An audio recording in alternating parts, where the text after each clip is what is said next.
and welcome everybody to the 35th Digital Dispatches session. If you don't know what these are for, it's the Health and Social Care Digital Community's opportunity to get together and just on a monthly basis talk about topics that are interesting. For anybody who's joining here live on the 3rd of May, you're all very welcome. And for folks that have selected this video on the DHCNI TV channel, thanks a lot for your interest. We've been doing these for just over 3 years. The inaugural session was back on the 4th of June 2021. For anybody who doesn't know me, I'm Dan West. I work at the Department of Health. I'm the Chief Digital Information Officer for Health and Social Care. And the goal of today's session is just to give an overview of where we are in our digital journey, in our portfolio of digital investments. For those of you who do get the chance to dial in for these sessions fairly regularly, you'll remember the last but one of these we did. The CDIO update was in May, just a year ago or so now, the 5th of May in 2023, and that was as we entered Q1 of the financial year 23-24. You'll recall, for those of you who have tuned into these updates before, this little icon here, sort of a funnel or maybe a little rocket shape on its side, and I'll cover a little bit more about what that tells us in a wee while and how that model works. But broadly, it has the numbers of projects at different stages in the delivery life cycle within our investment portfolio. So at that time there were 54 in the earlier stages in discovery and exploration. There were 38 projects that were going through the development of a business case and 44 that were in active delivery. And back a year ago, I gave an update on the FY 22-23 landing position. So as we entered Q1 in 23-24, I gave a bit of a sense of where we'd landed from the previous 12 months. In terms of our use of capital and revenue within the investment portfolio.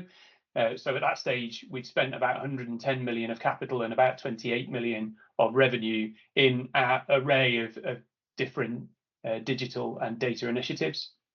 I'd also set out our expectations for where we were going to be in our budget profile for the 12 months from that point forward, so the financial year 23-24.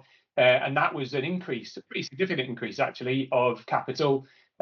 Much of that was to do with the Encompass programme, our large flagship investment, and its use of capital for purchasing software and implementation services, and a commensurate increase in the amount of revenue that was applied over the course of the year. The last update, so the one just before this one, for those of you who were able to tune in, was as we entered this calendar year. My goal would be to have a session like this at the start of every financial year and then one about halfway through. And so we were a little bit late running that one. It was in January, so the beginning of this calendar year and the beginning of Q4.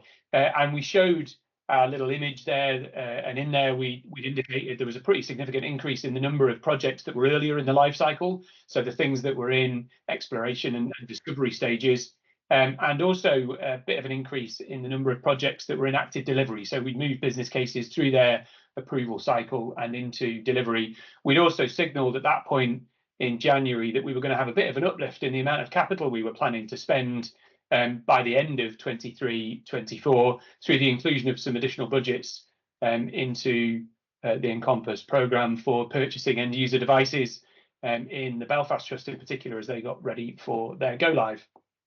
The other thing that I did, if you recall in that session, was I tried to answer 6 questions. So what are we investing in and in what areas? What progress are we making? What's coming next this year? What are the risks and issues for all of those investments that we're making? How are things shaping up for next year, as in this year?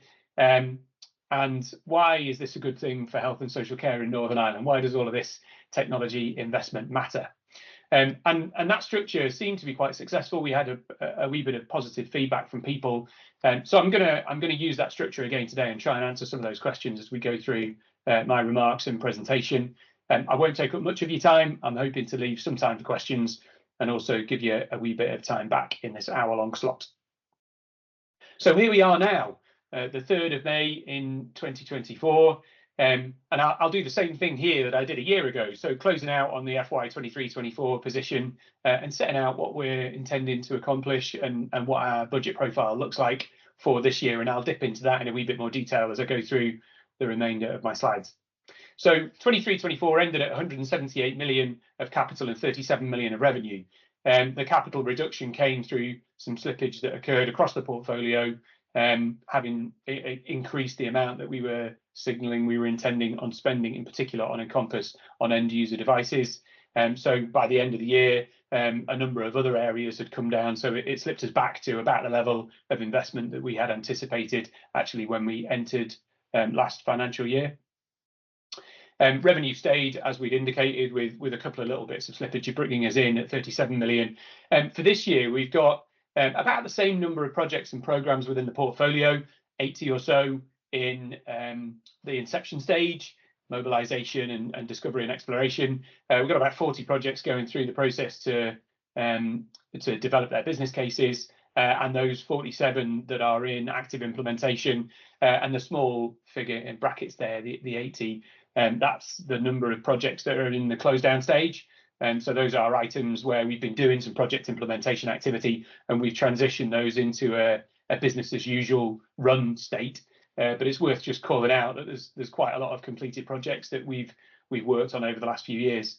The funding position for 24-25, a slightly lower capital allocation for the technology portfolio, but a higher revenue allocation.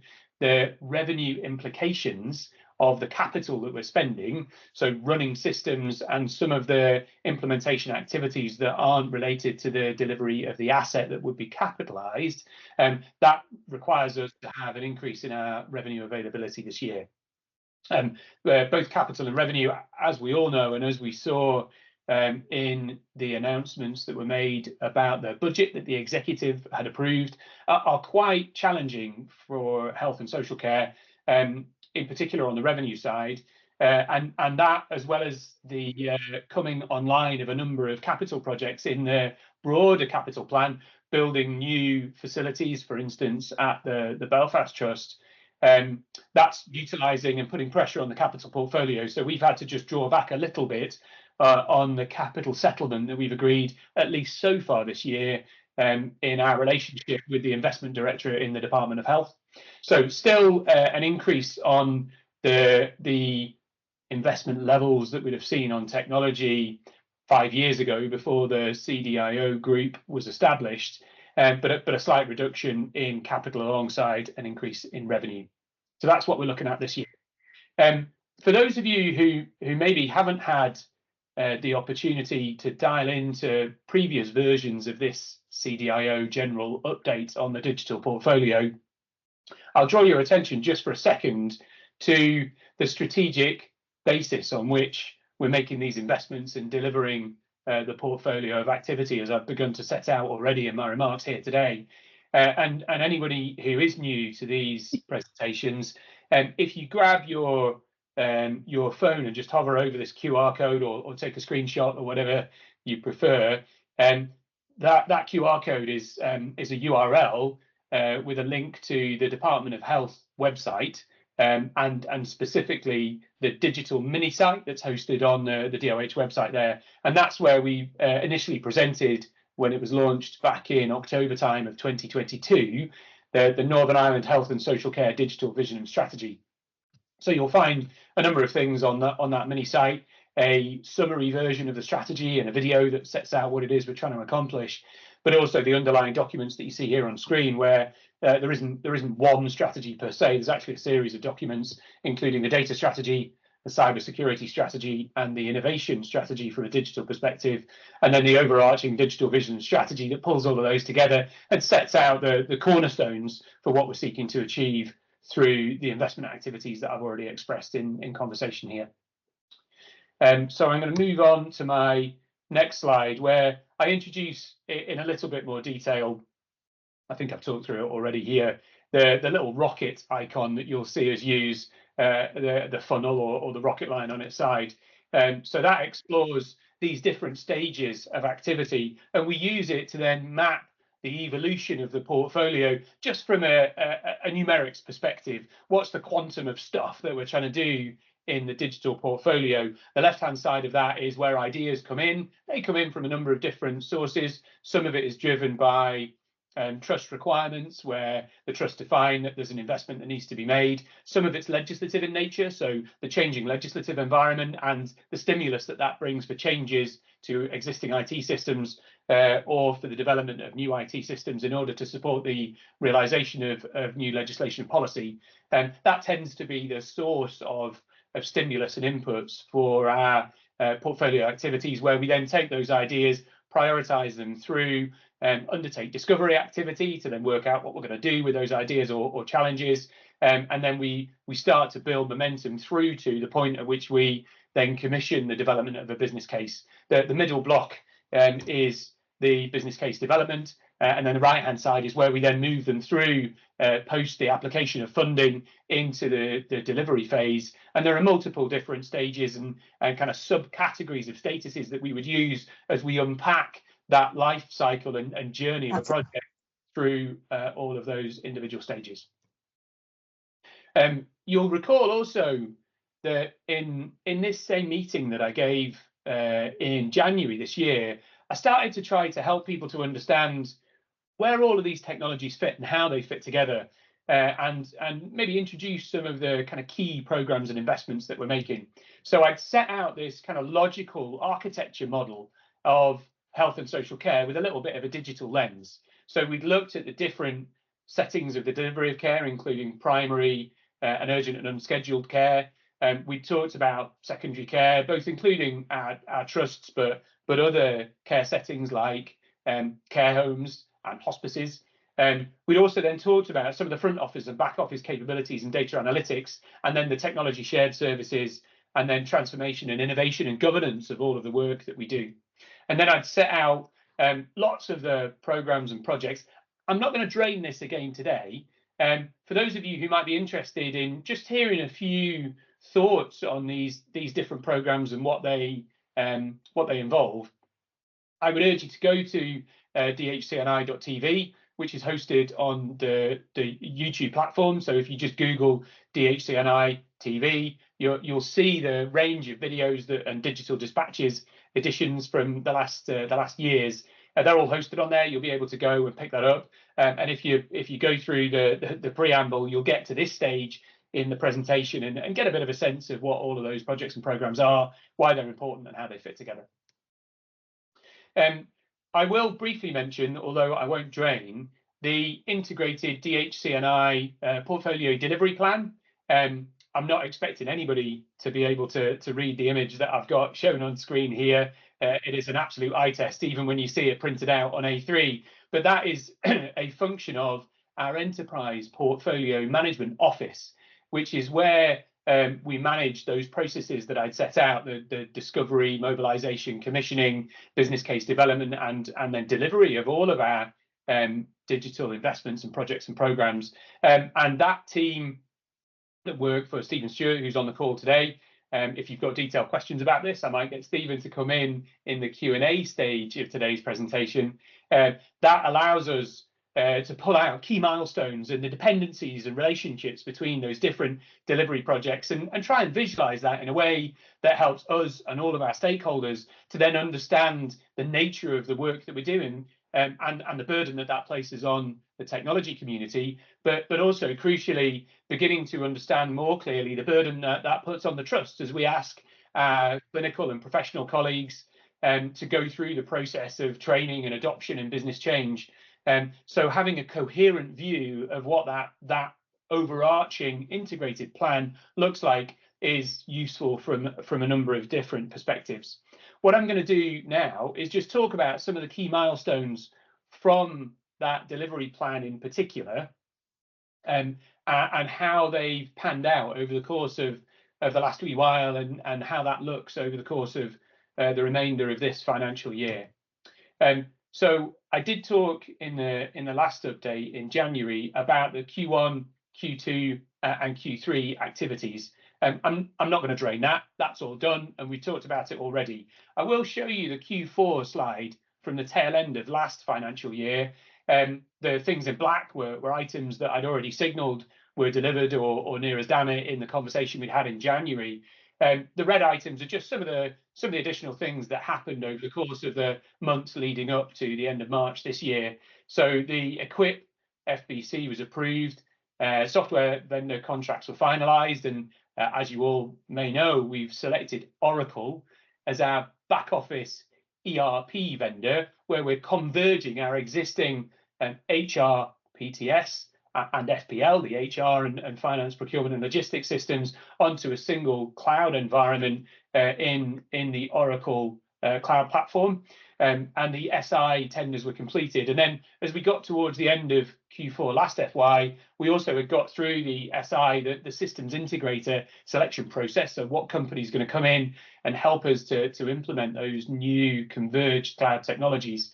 And we were well progressed with the finalisation and selection of that SI vendor as we came out of last year. And that's now happened. There's been a finalisation of the SI selection, and that's now public knowledge. And we've gone with EY and TCS, and they are in the process of mobilising and moving through the beginning of that delivery project, which is very exciting. We'd also secured funding and begun to finalise our approach for something called Evolve, which is the delivery of a single shared service provider for technology across Northern Ireland's health and social care system. And that's a project that's now back into the stage of just working out how it's going to proceed and how it's going to prioritise its work, in particular taking into account feedback that we've got from a number of different angles following a consultation exercise that we ran following confirmation of the availability of funding. And that consultation expressed some pretty significant anxieties about our ability to deliver the transition to that shared service for our IT staff, alongside the array of other projects and programmes that are underway, in particular but not limited to Encompass, that puts a pretty big burden on all of the trust organisations, including the IT teams. So the GMS programme also had a few projects that had business cases approved and contracts awarded as we sort of closed out Q4 at the tail end of last year. So lots of work continuing and lots of excitement there. I'm going to set out just at a high level where we are as we move into FY 24-25. So I talked about the capital and revenue availability that you can see in the financial chart at the top of this image. And that's our budget for this year, 130-something million of capital, and that increased to 45 million of revenue. And you can see a rough estimate of budget in 25-26 and beyond, although it's important to say those are not actual budgets. We've not been able to negotiate a multi-year settlement in the digital space, just as we have in the broader application of our funding and budgets across the whole of health and social care as a sector. We're still in our slightly febrile kind of 12-month budgetary planning cycles that don't allow us to get onto the front foot for coming years and begin to see the world over a longer horizon. So those budgets are real placeholders at the moment. We're likely to be able to negotiate a higher settlement, particularly in the capital space. But what you can certainly see in the blue sections and then the resulting red text below in the top of this slide is our demand. Ideally, if we had all of the money and weren't as constrained by financial resources as clearly we are, and understandably so, we'd be investing a good bit more than we're likely to be able to negotiate in those settlements. And that generates a pressure in our funding position across the portfolio. And it's the job of the Enterprise Portfolio Office and the wider community of stakeholders that are involved in the enterprise governance arrangements to prioritise the funding that we've got available and ensure that we're making collectively and inclusively the right decisions on where we put the focus and emphasis on those available resources in the projects and programmes that we seek to start.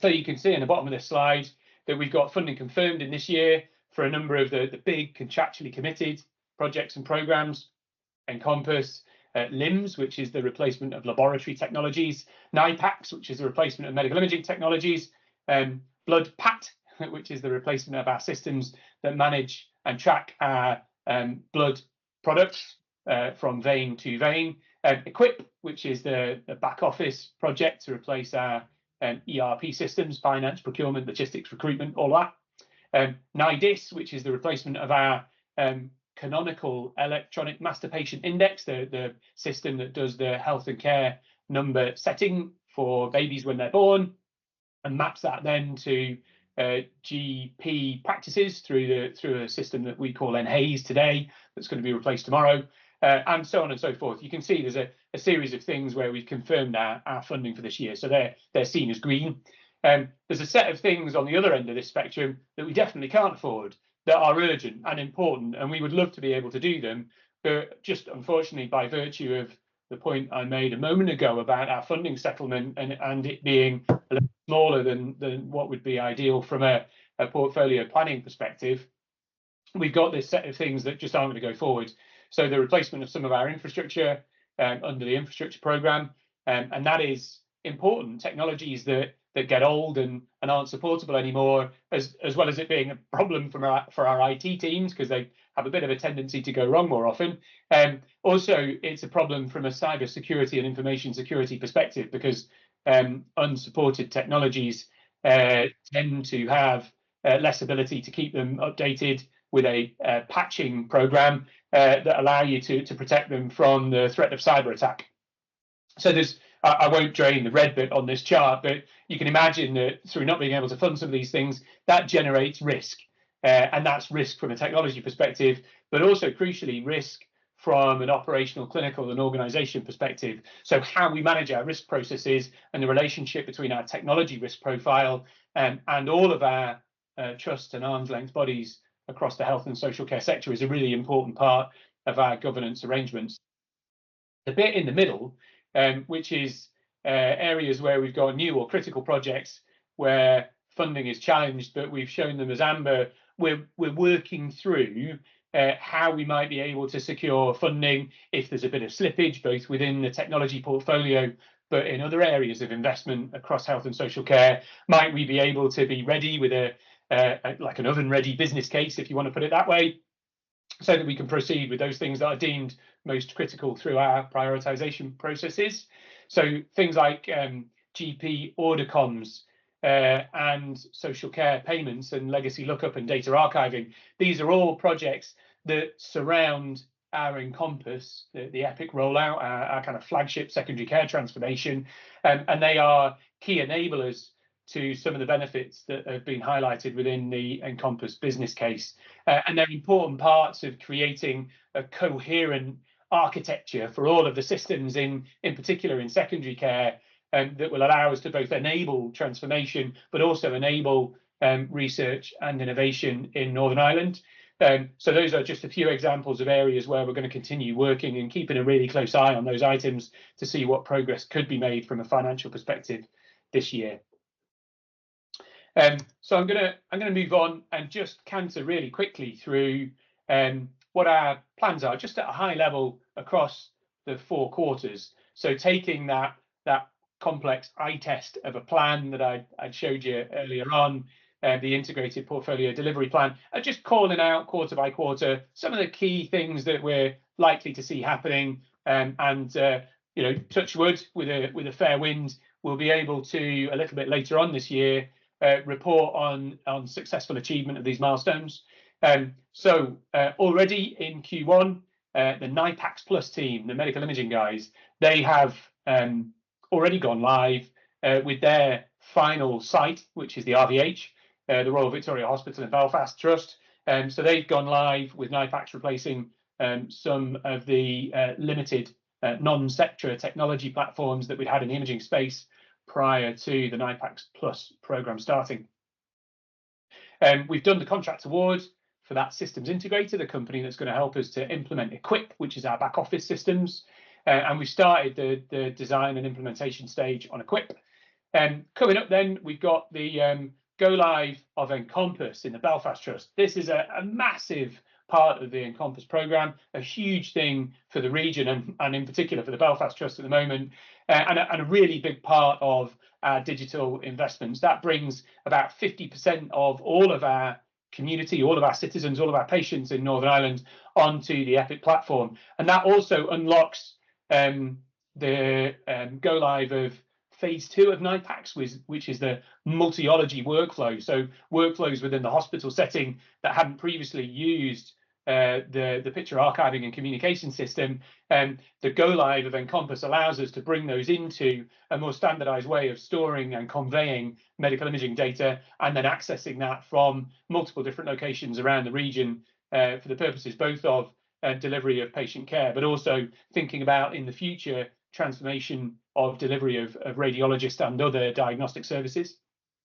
We also then have a go live of LIMS, the laboratory replacement in Belfast Pathology and Northern Trust. And also as Encompass goes live, we'll see enablement of LIMS workflow where it integrates with Encompass workflow for ordering of tests and then delivery of tests back into clinical workflow.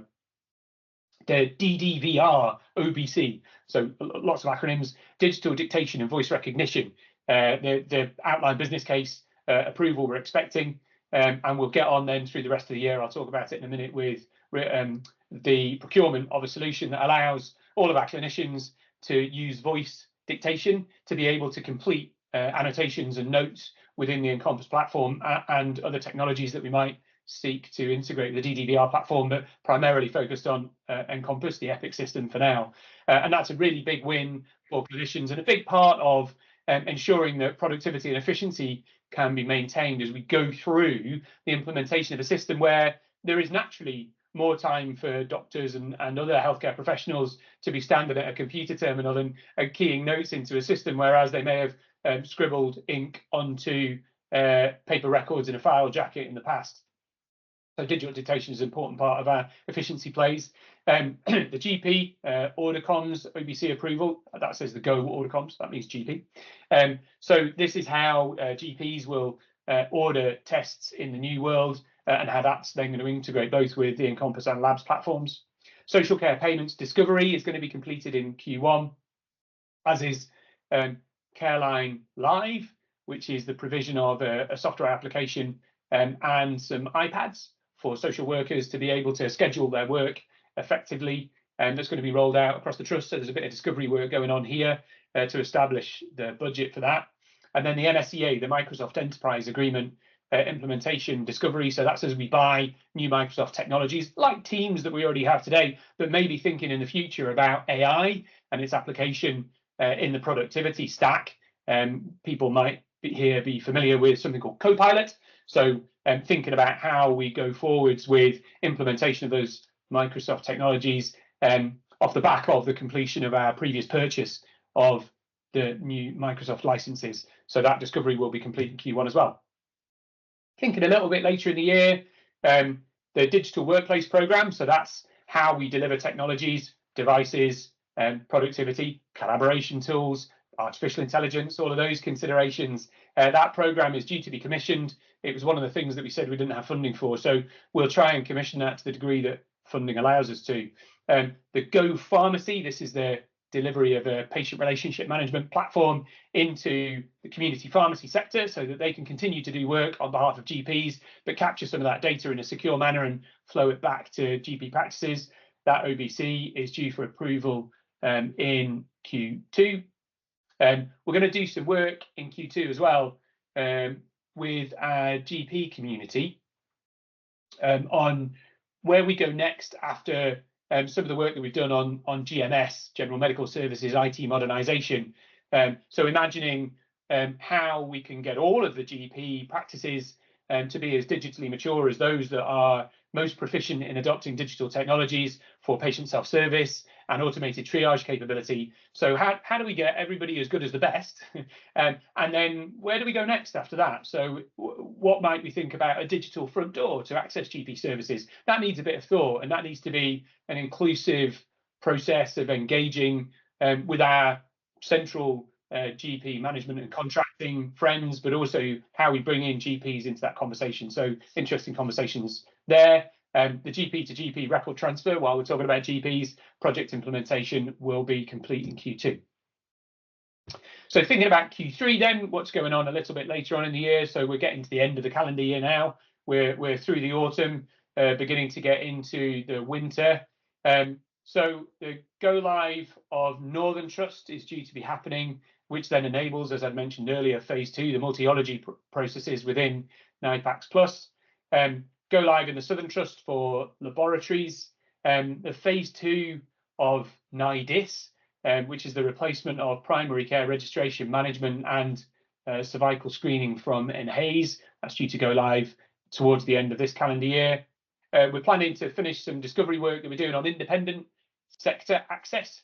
So these are independent sector workers, those that are delivering private healthcare, but also thinking more broadly than that. So hospices and places like that. How do they get access to our systems? And that's not so much a question of the clinical veracity of doing that. Of course, it's the right idea for the longitudinal record for our patients to be accessed by anybody delivering care in Northern Ireland, recognising that a good number of our professionals that work in the private sector also work in our hospitals. But there's something about information governance and funding that's in here. So those private sector organisations benefit from accessing that data. It's a key part of what they need to do their work.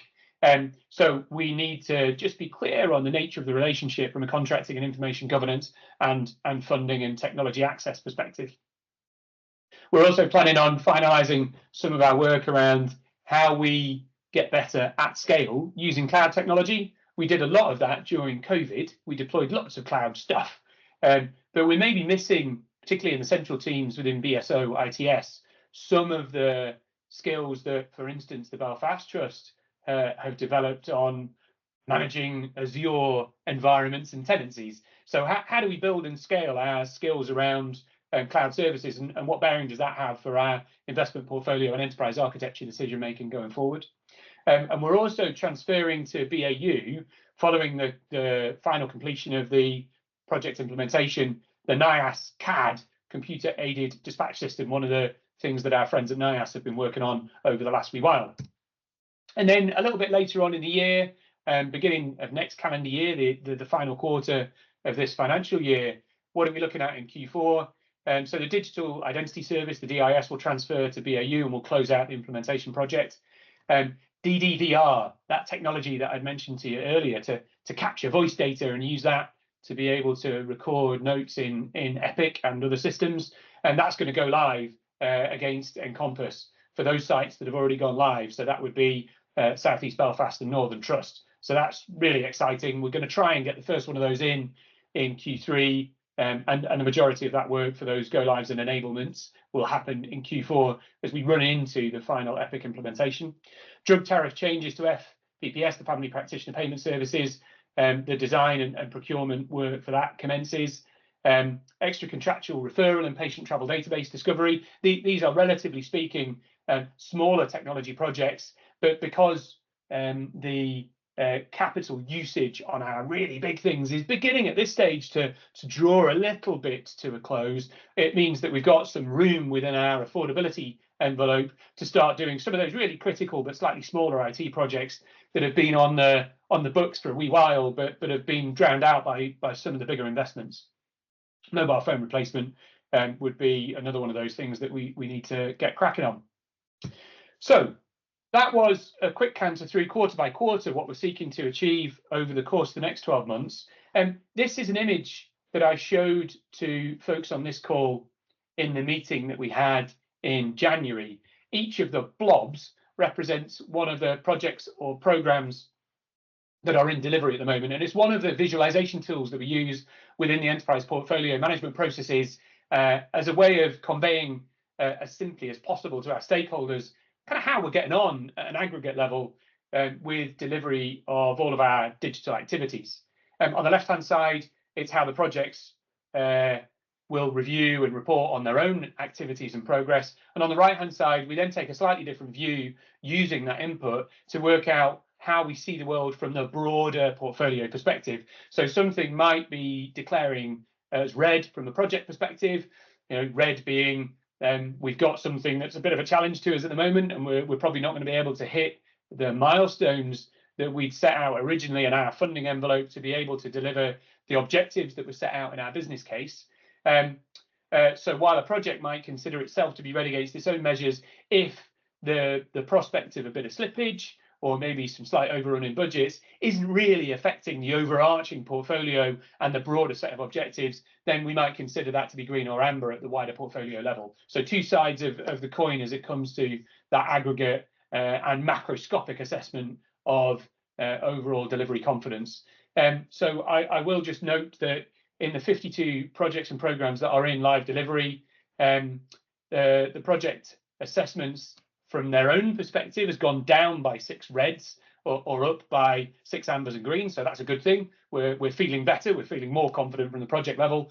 There is one increase in red from the portfolio assessment perspective, which is one of the smaller projects in that quadrant that sets out small, medium, large, and extra large.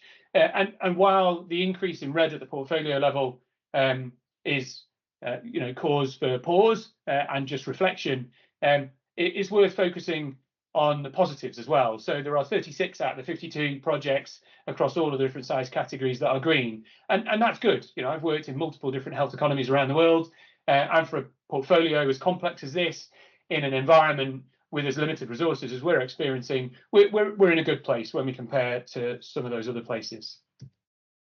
So thinking then about risks and issues in particular, the slide that I'm showing you here is our dashboard that shows where we are on risks and issues, and you'll see, just for familiarity, for instance, the image at the bottom is a grid that shows our assessment of likelihood and impact of risks. This is a very common tool that I'm sure some of you will be familiar with, and it just sets out where we are in terms of our risk management processes. I'm going to dip just for a couple of minutes into the risks and the issues and just give you some examples of the sorts of things that we're wrestling with. And this isn't a million miles away from where we were in my last update in January, so I won't spend too much time on this. But as you can see, from a risk perspective, we've got 6 extremes, and resourcing pressures across individual projects is one of those. We're doing an awful lot in parallel, as you can see, and as the plan and the milestones that I've set out, just even at a very high level here today, indicate there's a very busy amount of activity going on right now, and that generates resource pressure that needs to be signalled and monitored and managed from a risk management perspective. DD and VR had been a big problem. One of the trusts has got a system that's going end of life, but also it's a real enabler for Encompass. Not being able to deliver that quickly has got a bit of a negative impact potentially on the adoption and productivity and efficiency of clinicians as we're going through the rollout of Epic. So we need to monitor that, and we need to make sure that we're getting on with delivery of that project. And equip and e-rostering some of the other projects that are pretty critical to proceed with from a broader system efficiency perspective.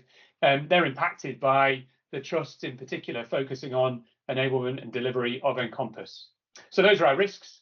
And thinking about issues then, there are a number of issues where risks have manifested, and that we are seeing issues that need to be dealt with across the portfolio from the digital end of the telescope, but also from the organizational end of the telescope.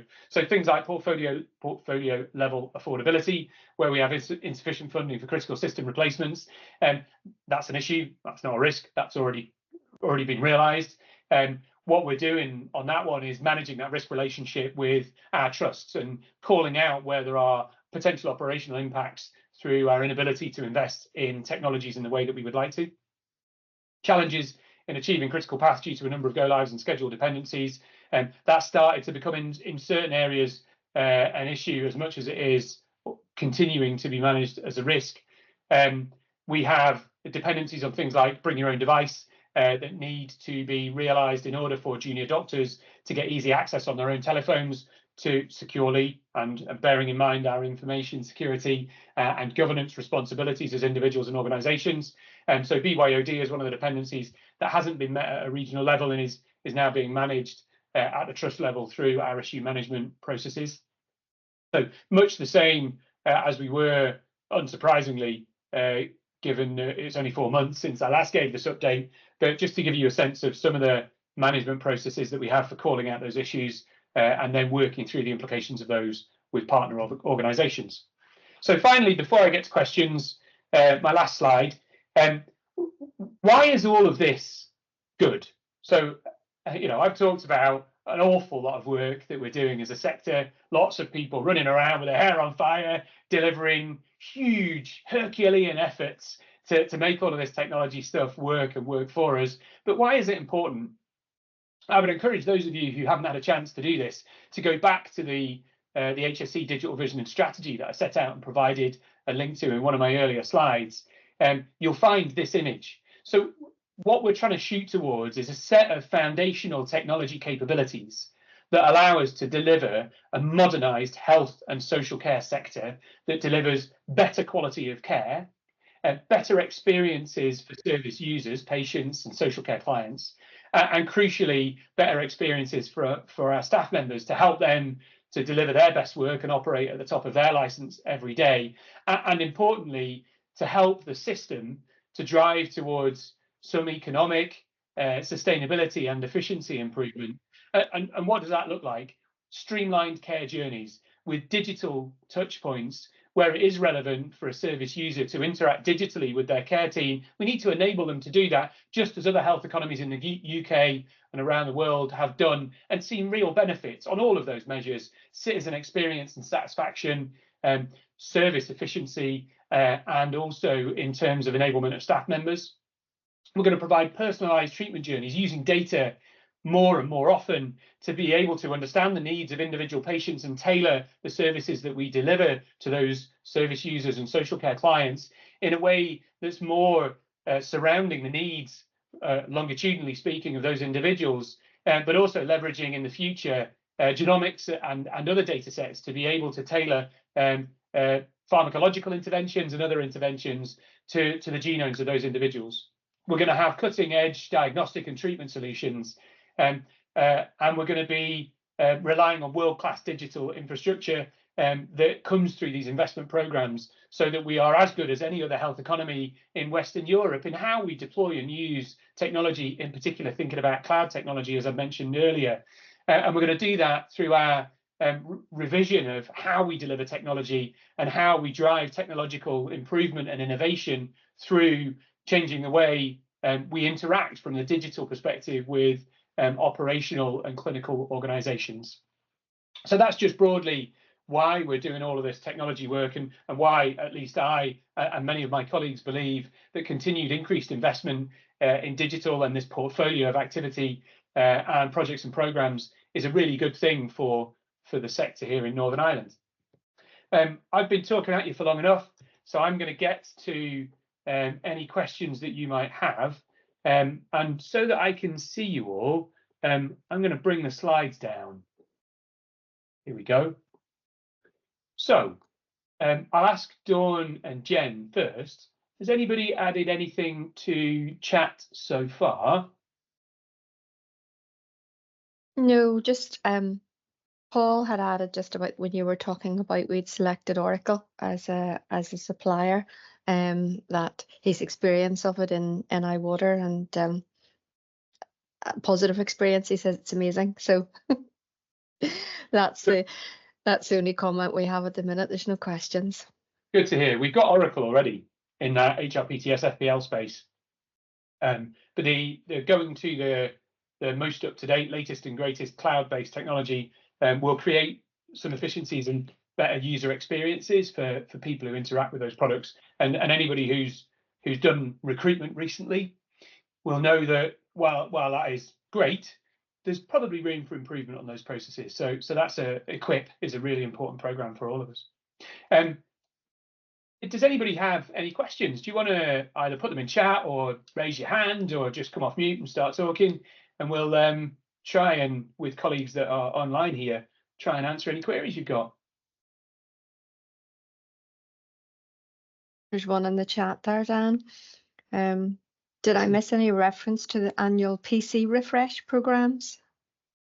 Yeah, so there's a good work going on PCs at the moment. I'll go to Stephen Stewart. Stephen, if you wouldn't mind giving the official answer.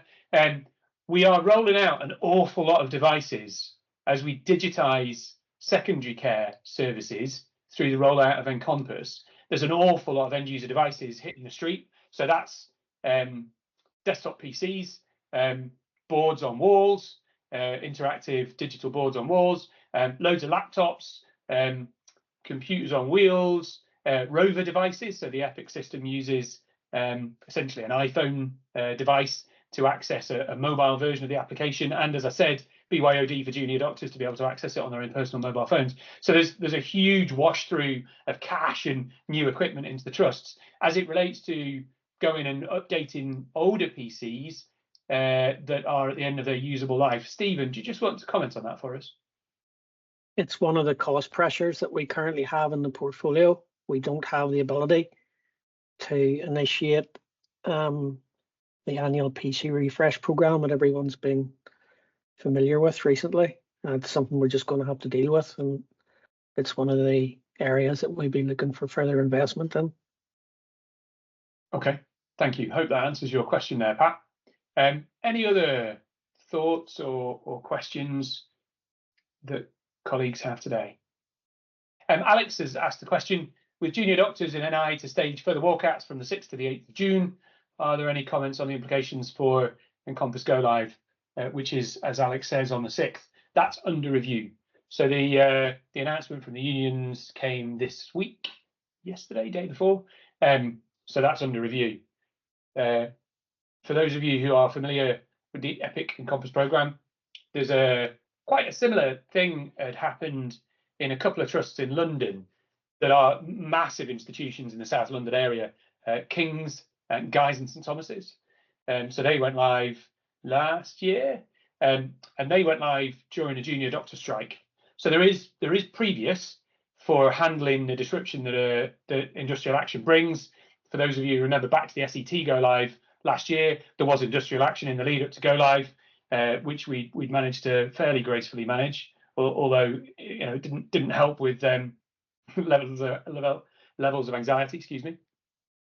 So that's under review. That's a good question, and a very, very live question at the moment as to what that means in terms of the go live.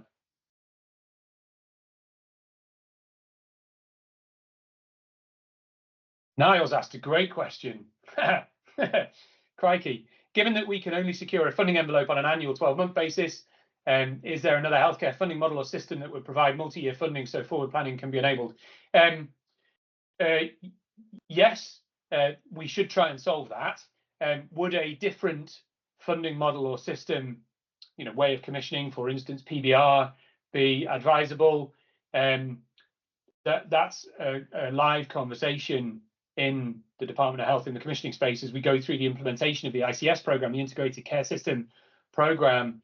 The pressure that we have here in Northern Ireland is and the reason that we have these annual funding cycles is due to the absence of the executive and the complication that brings for senior officials in departments to then set budgets. There is a shift towards a multi-year planning cycle, assuming we can maintain stability in the political class and maintain the executive. We are likely is a bit strong. We are looking to get a 24-month plan developed and agreed for next FY. So there are, Niall, conversations underway on that. So I suppose that's a two-part answer in some ways. Yes, we're thinking about different funding models, and that fits into the commissioning reform program and the implementation of integrated care, and we are trying to get multi-year funding cycles. Yeah. Good questions, guys. Any other thoughts or questions for us today? I was hoping I could give you 15 minutes back, but I, as usual, banged on for too long. Anything else?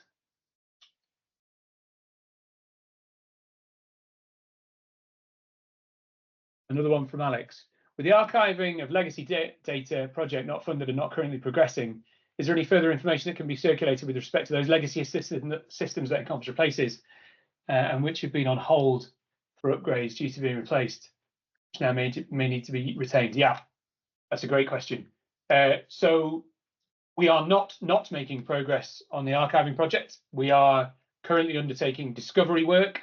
There is a lady who may be on today, Joy Beaumont. Shout out to Joy if she's here. where we're doing some work on how we will do archiving, and we've taken a slightly different tack on that project, which we're just assessing and refining, with a greater and longer use of NIECR, potentially for historical and longitudinal access to the sort of archiving of the legacy record. Moving data from legacy systems in order that we can sunset them is part of that, and any implications around needing to hold those older systems for longer. I was about to say, I hope it isn't ECR. It's part of the solution. So holding those systems for a bit longer is one of the things that we're analysing, and what the funding implications of that are. There is funding held in the Encompass business case for continued management of those systems, but that doesn't incorporate things like tech refresh if there is necessity for tech refresh for longer persistence of those applications as we use them for archiving. What we're seeing, though, on the ground is much reduced use of those systems and a declining use of NIECR in trusts that have gone live. So NIECR is used 20% less than it used to be in SET, which just shows that decline in reliance on legacy technologies as the focus on new data in the new system for continuity of care purposes becomes the kind of forefront of how clinical and operational processes are supported. There you go, some comments there from Alex on the ECR database. Neil Black, Joy, and others are working on that continued use of ECR. I'm sure, Alex, you'll be brought into those conversations in the not too distant future. Any other thoughts or comments, people?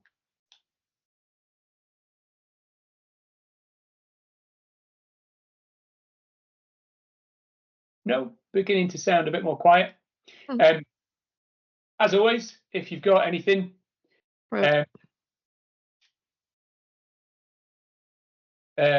Gary, we haven't yet mentioned the workforce professionalism and capacity.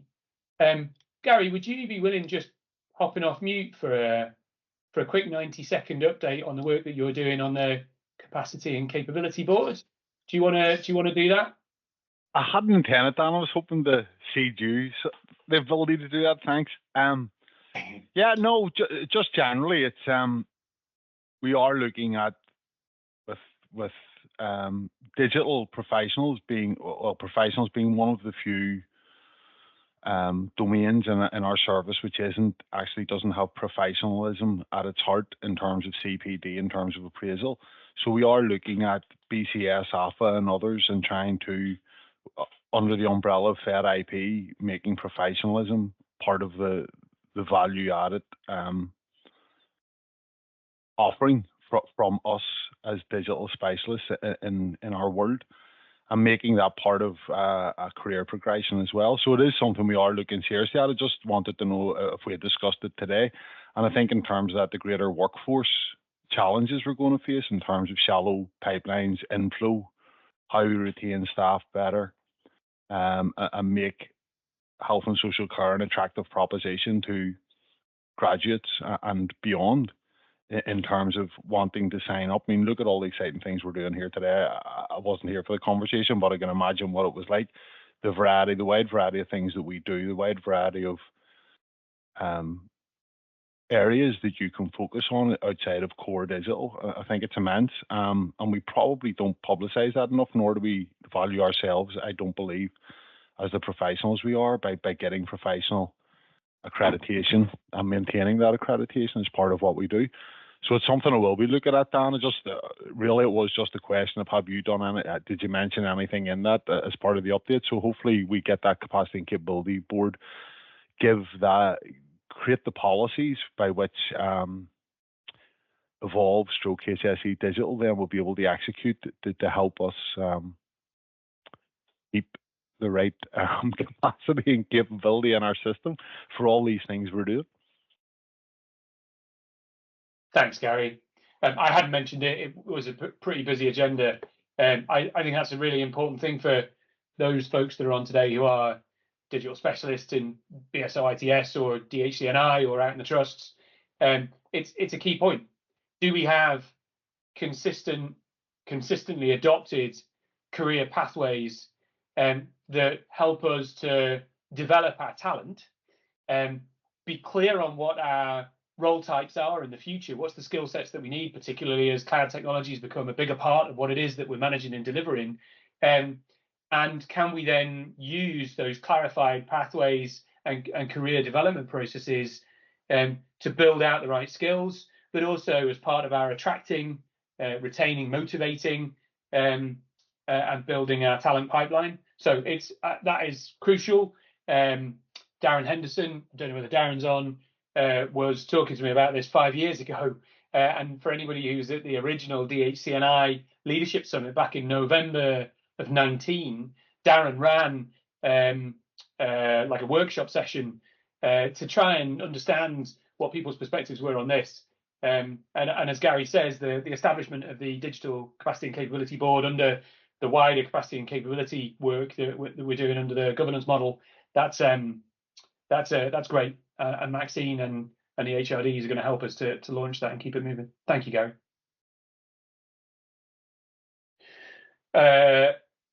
Lisa, to Alex's point, if you don't mind, Dan, Alex, yeah, it is. We are admin and clerical, and yes, there isn't an AFC. There, digital workforce, nationally is looking at creating a separate banding within the AFC skills for digital, and that links to DDAT. But there's no doubt, given the general financial pressures, that's going to be challenging.